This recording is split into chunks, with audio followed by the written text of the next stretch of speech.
Do you swear to tell the truth, the whole truth, and nothing but the truth? So help you God? Whoa. Why do we need God's help to tell the whole truth and nothing but the truth? Because there's no such thing as the whole truth. Just as Lacan says at the start of television, this interview turned rewrite turned God knows what.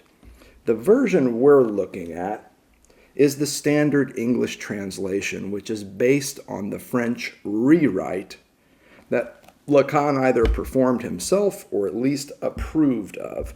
But anytime Miller's got his hand in the till, you gotta wonder. But notice where this begins, which is also where the interview transcript begins in the French. I always speak the truth, not the whole truth, because there's no way to say it all. Saying it all is literally impossible. Words fail.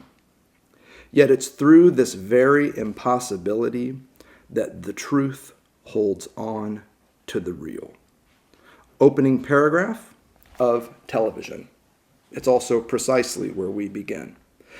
But let's take it one step at a time, because I don't think it's any coincidence that Lacan is beginning here, ourselves as well. Everything, if you ask me, turns on truth's relation to the real at this point in Lacan's thought. Just as you heard me say throughout our recent series on Ph.D, and just as we continued to say throughout our subsequent series on Seminar 20.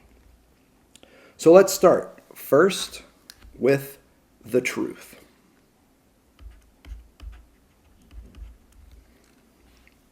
For Lacan, as you know, truth has two parts. There's the part that can be said, and the part that cannot be said. The reason why truth is always split and divided in this way between the part of truth that can be said and the part that cannot be said is twofold. There are two reasons why truth is split this way.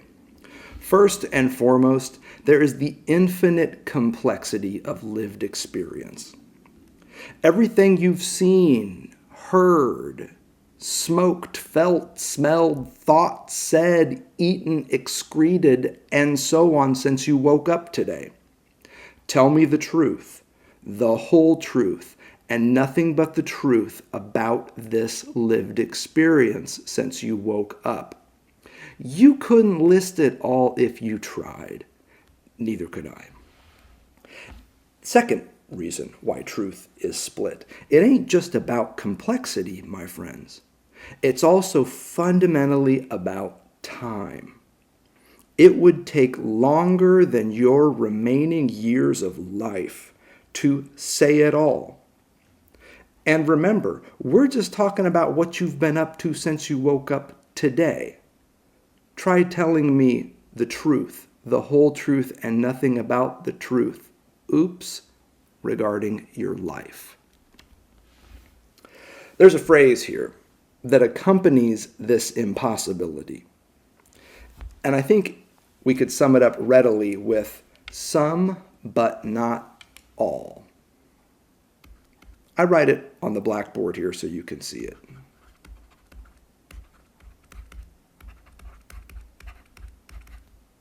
It's a terrific phrase. It's one that you'll recall we coined and worked through while studying feminine enjoyment and those two formulas that Lacan offers for feminine sexuation. We'll probably return to that soon enough.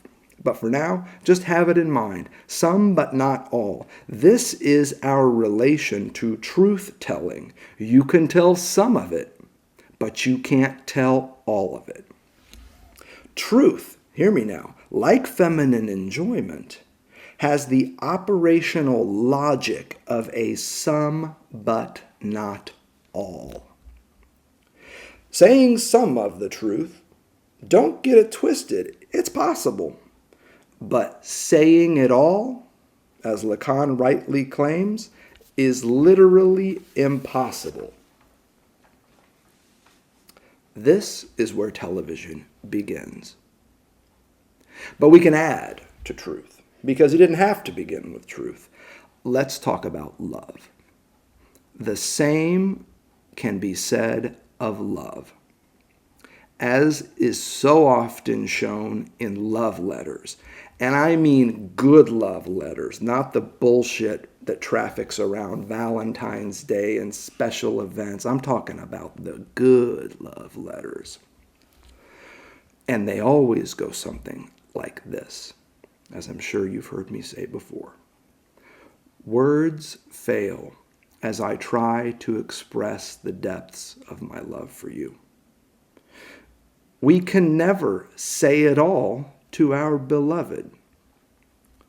And if we feel we can, then it ain't love, baby, but knowledge that we have of them. Remember how Lacan ends Seminar 20.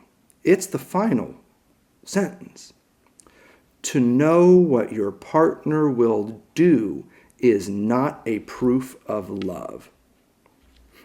I'd even go so far as to say that knowledge of this sort is not just unloving, but also, more precisely, exactly what Lacan means by hate. Hate equals having. In this case, knowledge of what your partner will say, do, feel, and so on. Love, as you know, means not having. In this case, any knowledge of this sort. Love is what occurs in the field where knowledge is lacking. And it's profound when you can know this. When you can know that your knowledge of your partner is limited. The key phrase here that comes up in Seminar 19A, the psychoanalyst knowledge that deserves way more attention than it's received from Lacanians, is learned ignorance. It's a terrific way to capture what Lacan is up to with radical scientific inquiry and the type of epistemologies, if you could even call them that they generate. They generate experiences of learned ignorance, where you know that you don't know everything. That's a hard-won stance. It's a different type of ignorance. I'm not talking about the passion for ignorance here that fuels narcissistic love, which is itself a strand of hate. If you want to string together the three passions as we did in our series on Seminar 20. I'm talking about the type of ignorance that is backed by profound yet limited and self-aware of this limitation knowledge. That is learned ignorance. That is something different. There are good ways to be ignorant, my friends. But let me be clear with this stuff, lest the train go off the tracks too soon in this series on television. In love, the only thing we know about our partner is that our knowledge of them is forever limited, incomplete, partial. In short, not whole. In short, not all. To love, in the Lacanian sense, is to love the not whole, the not all, yours and theirs alike. Hence, again, the Lacanian imperative on learned ignorance, docta ignorantia. There's no better way to be with others, even and especially with the primary other in your life, yourself. Learned ignorance is the way to be with others, especially the alien that stalks you through every moment, you. We could just keep adding to the list. We had truth, we talked love. Let's keep adding to this. The same logic of some but not all applies to the unconscious.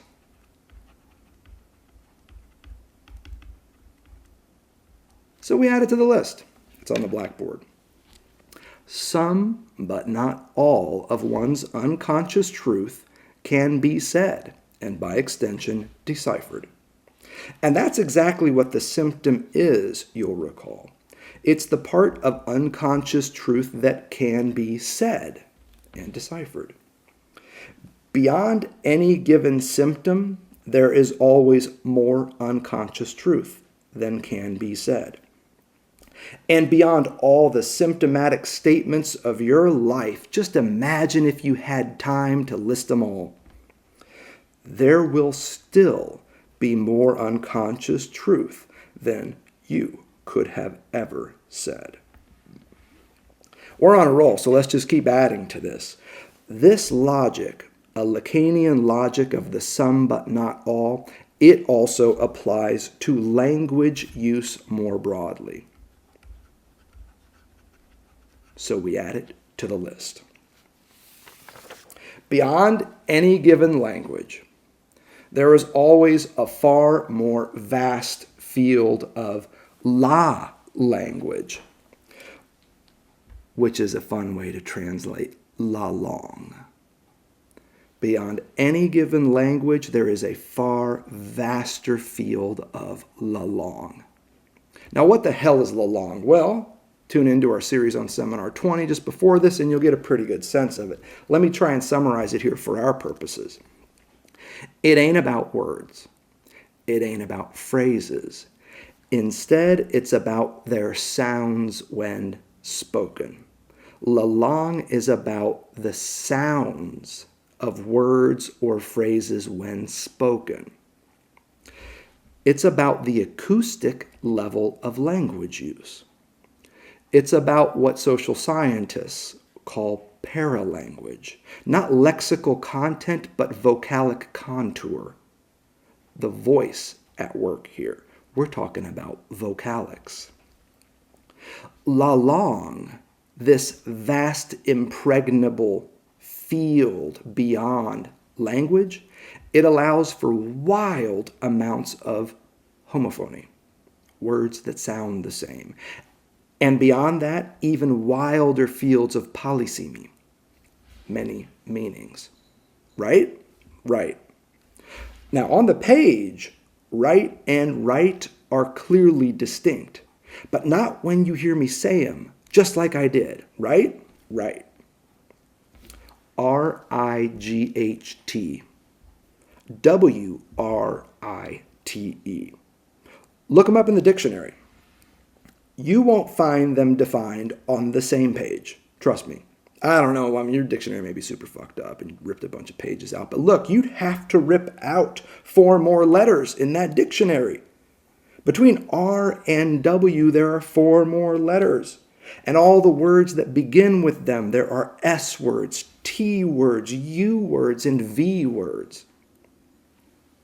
Sonically, however, right and right are not just on top of each other, but utterly, and I mean that literally, indistinguishable. They are homophones, like jouissance, as Lacan is toying with it here in television, and le nom du père, as we're going to find out in our next series on 21, and also as Lacan is toying with here in television.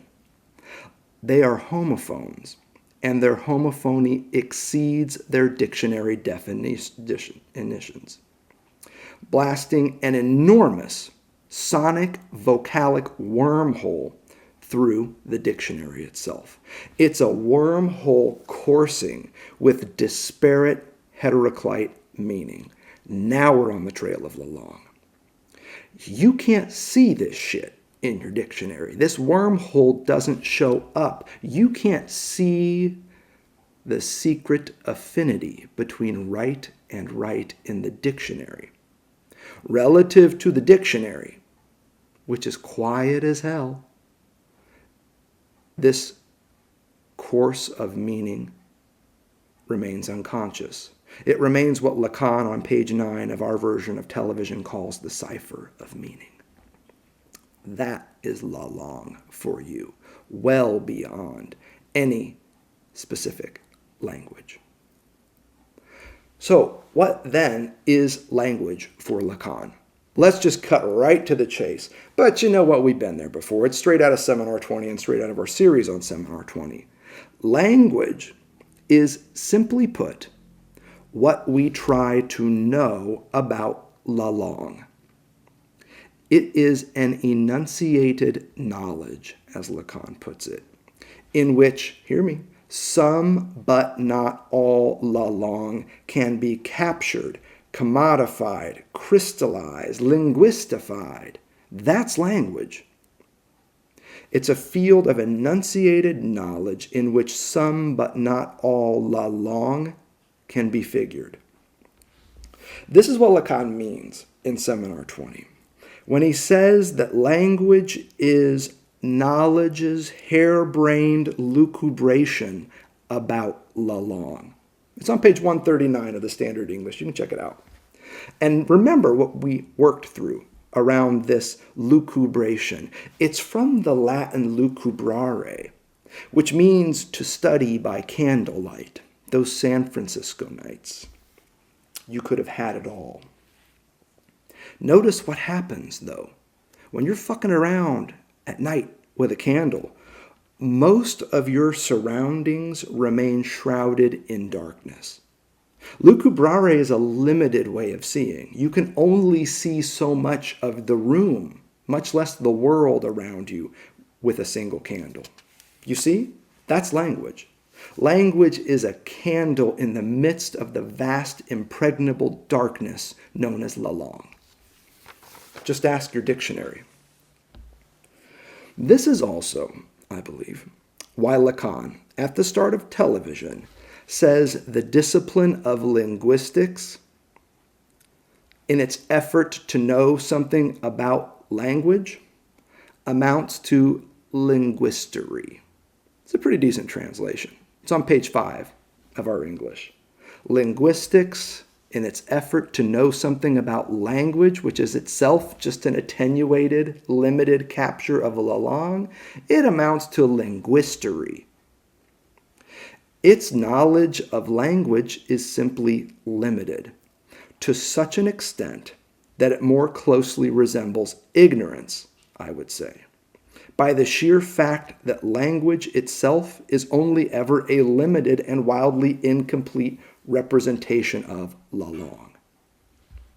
Linguistics out of language, and language out of Lacan, what a sequence of reductions. Only by way of linguistery, or better, I like linguistrickery, could these reductions be made to appear as a kind of knowledge. In the case of language, enunciated knowledge. Knowledge is little more than the truth of metonymy. And here I don't use metonymy as Lacan does. I use it more in the sense of reduction, in terms of the ancient Greek trope, metonymy. So, what are we talking about here? Truth, love, the unconscious, language. Let's stack them up. The whole truth about one's day, one's love, one's unconscious, one's language. What a fucking myth. What a fucking fantasy. What a bit of trickery. This whole truth.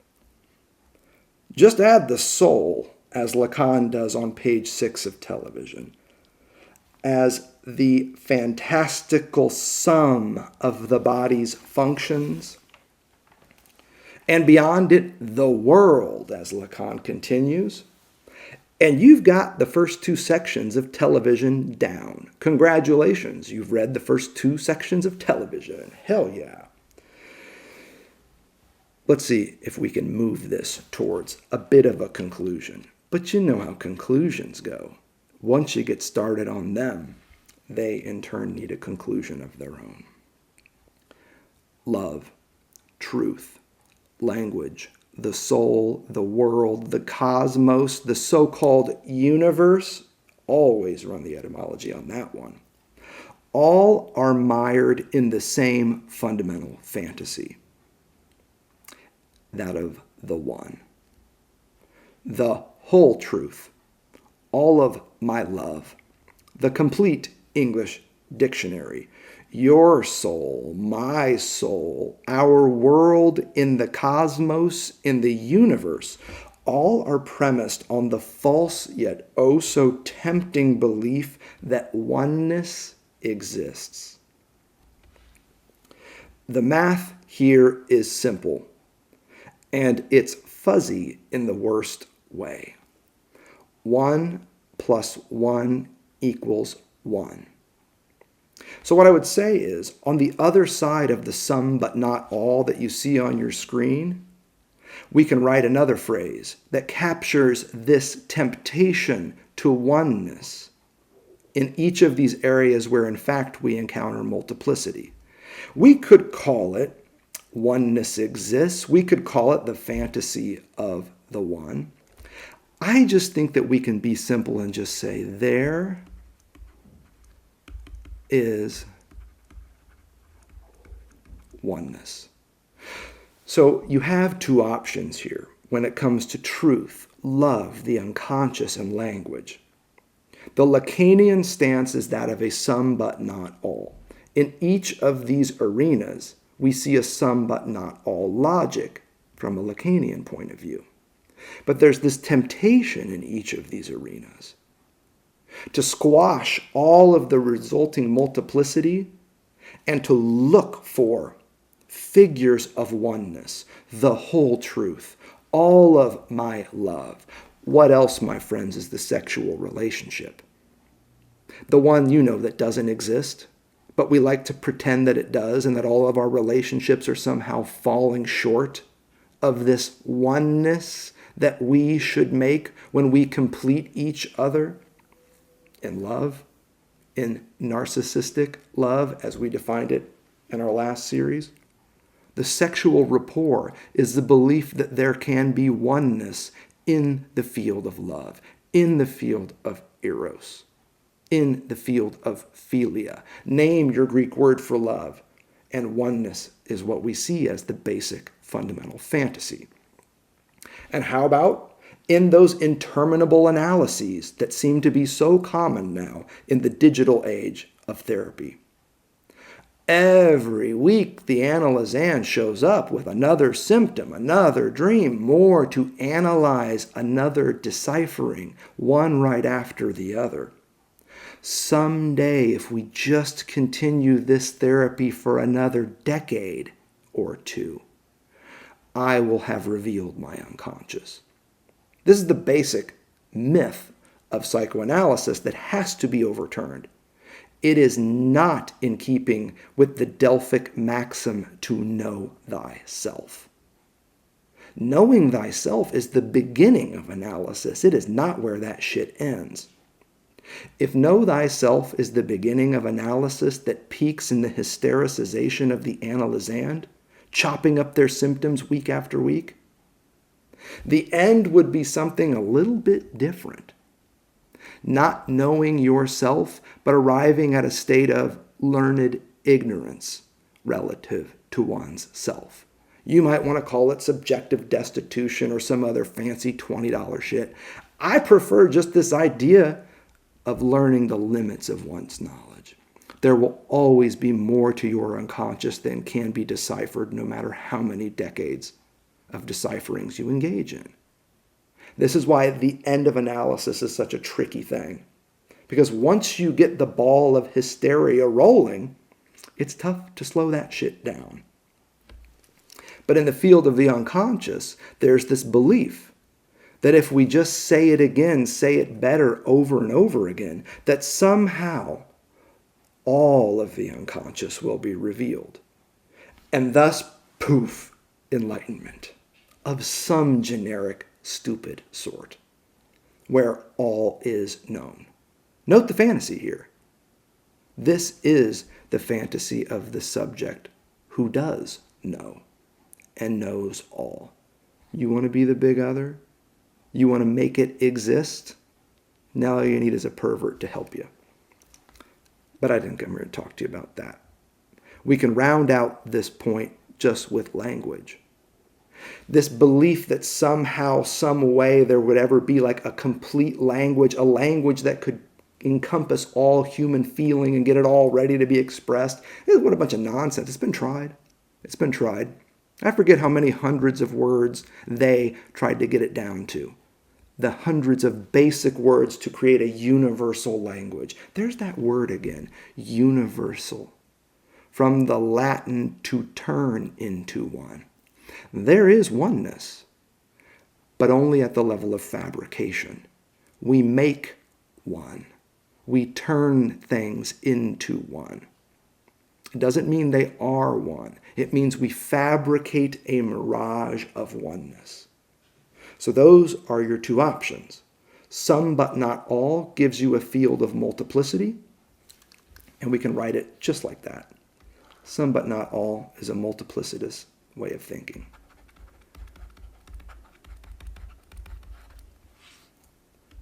I'll explain this more in a minute here too. There is oneness is really more about singularity. This effort to have a single one, a universe, something that's been turned into one and it all is poof of the same. Let's keep going with this. I told you that there's a math which also accompanies this bit about oneness. And it's fuzzy as hell in the worst possible way. It's the belief that 1 plus 1 equals 1.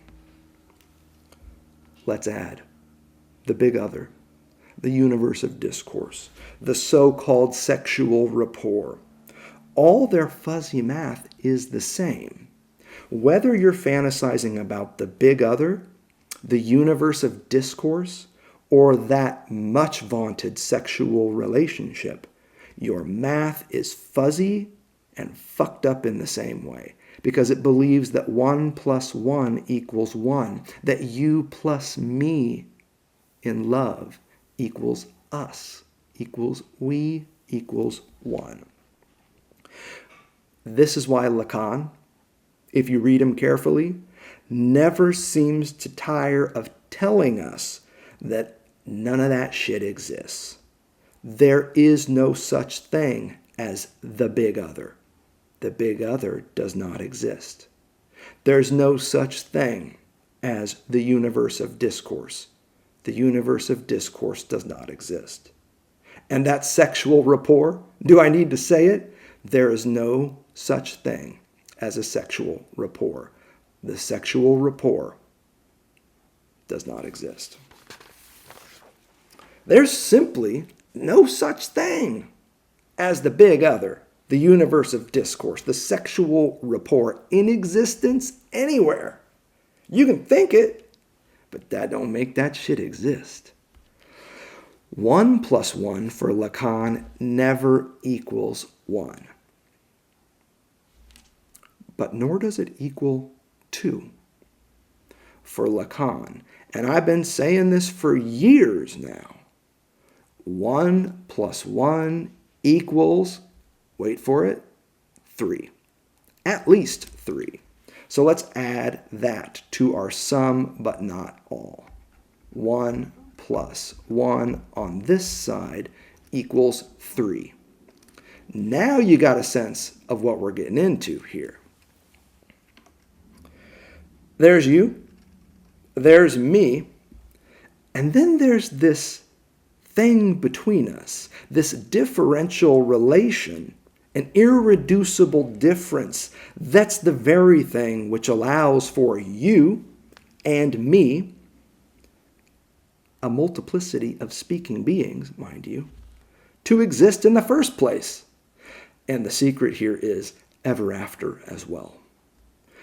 There's you, there's me, and then there's the differential relation between us that allows you to exist and me to exist as distinct beings. The same is true of truth. There's the part of truth that can be said, the part that cannot, and their irreducible difference. You want to get me started on love again? I'm always happy to talk about that one. There's the love you can put in a letter. the love that exceeds it, and their irreducible difference. 1 + 1 = 3. How about the symptom and its relation to the unconscious? Yeah, there's an irreducible difference between them as well. What else do you see between the S1 that is symptom in the analytic discourse and the S2 that is the unconscious in the analytic discourse? What do you see between them? Nothing. There ain't a vector in between them. There is instead an impossibility, a differential relation, a gap that can't be closed. Let's get back to language. Seems to be on everybody's brain at this point in 1973. Language, la langue, and their irreducible difference. The same logic holds here. There is language, what we try to know about la langue, and then there is the vaster, wider, darker field of la langue.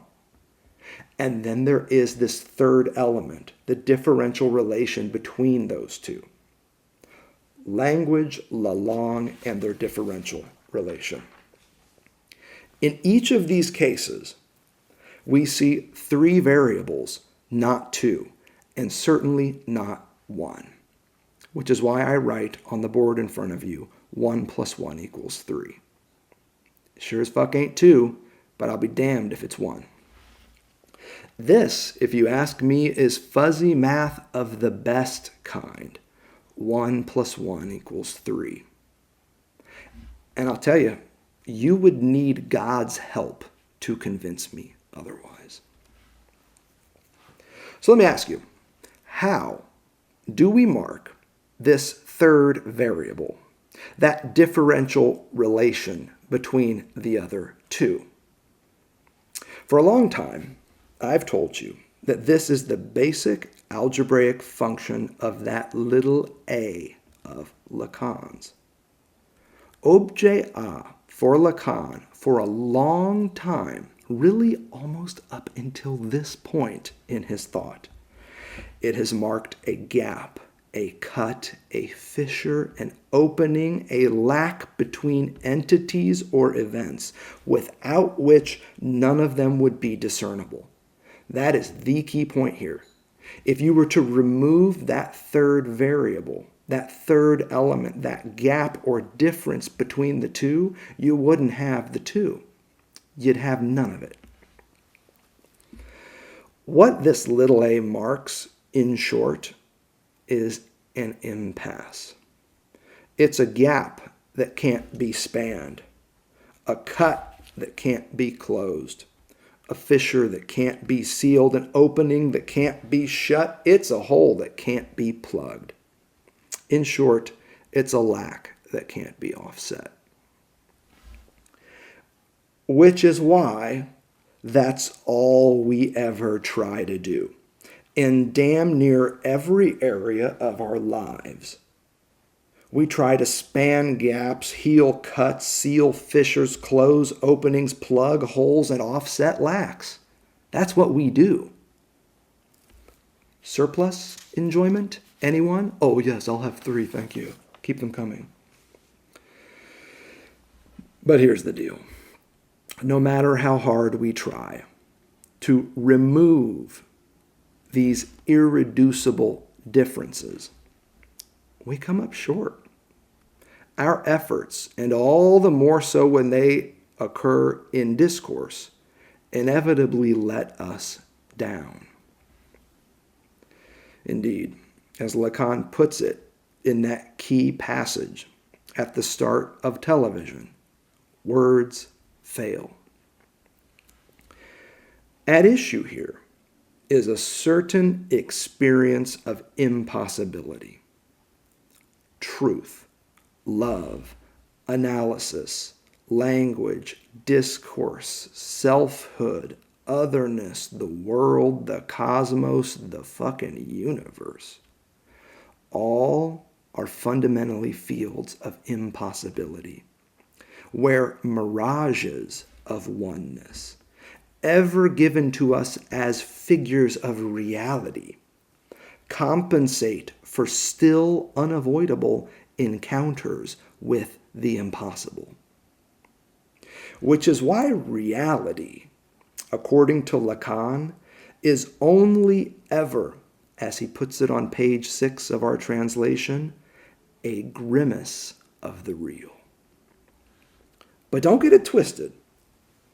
That it's impossible to say it all on the witness stand, in your love life, in your analysis, in your mother's tongue, and every other field of lived experience, this is less a problem than an opportunity for Lacan. Why? Because it's through each of these impossibilities that our phantasmatic sense of reality touches upon the real. Now, in our English translation of television, bless its heart, we have holds on to. Notice, it's right there from page 3. We read the passage. You can check it out. The translation we have is holds on to the real. I refer to it once more. Yet it's through this very impossibility, Lacan says, that the truth holds on to the real.